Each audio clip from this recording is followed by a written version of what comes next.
These are my tomato plants that I have adapted to aquaponics. This one accidentally fell in the water over the last 2 days and the fish started attacking it. So she's a little stressed, but she's got lots of blooms on her. And with this stress though, I'm going to have to give her some time and hope for the best. The other girl, she's okay, even though she was a little bit stressed too. She's not nearly as stressed and she's got flowers on her too. And they are producing strong from this pond that my friend built. And I've been busy hydrating that. It took a minute because the soil was dry in that one, but finally it's hydrated and ready to plant out tomato seeds. This is where I dig and I mix soil. These are planters that I'm hydrating. These just got planted out.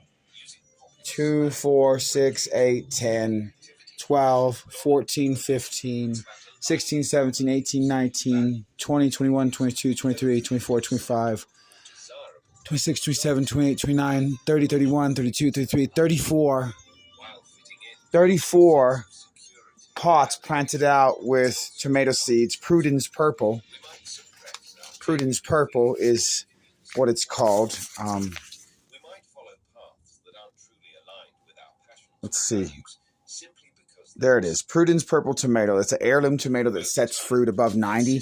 Makes really big slicing tomatoes that are earthy and smoky and not too acidic. Nice and sweet profile.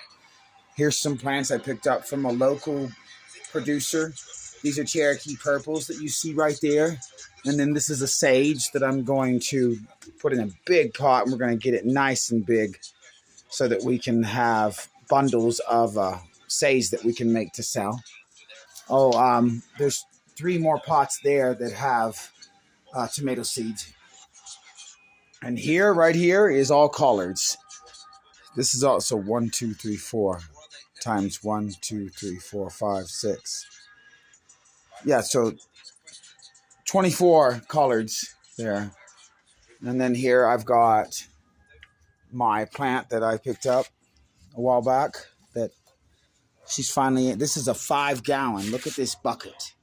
Think about how big she's going to get from here up. She's just going to get monstrous. And this is a beefsteak hybrid steakhouse. She's indeterminate. She's going to keep producing the whole season. I need to trim her a little bit. And then over here, we've got some Gardener's Delight. These were germinating over a month. It took them a month for them to germ. And look, there are just so many of them in there. I've got to clear them out.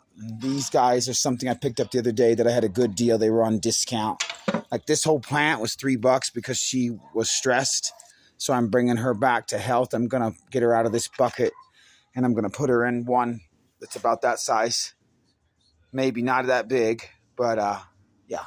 And then we've got these girls here. These are some Better Boy Plus that I've got to get in the soil too. These 4, these are really big plants. We've got some fruit trying to set on this one. I got to take that, and I don't want it to devote its energy to setting fruit right now. That shows how long that they were there.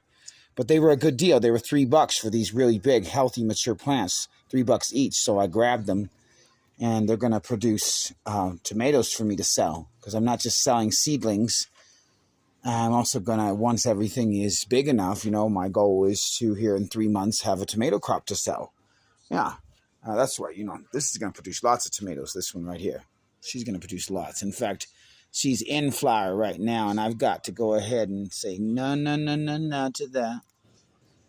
We don't want that right now because we need her to be 100% dedicated to vegetative right now. I needed to get big in vegetative. Big, big. Then I've got some more plants over here, right here. These are some greens I planted a while back. This is not London rocket. It's arugula. That's arugula. Yeah. Oh, no, it's not arugula. This is radish. Yeah. See that? That's radish leaf. That's right. That's right. I can't remember what kind of radish, but this is radish. Same thing with these. These are brassica. They're kind of radish. I can't remember what kind, but then we've got some tomatoes here. These are some 100s. They're called 100s. They are an heirloom cherry tomato variety. Let's see what they're called. Sweet 100, because they are that prolific.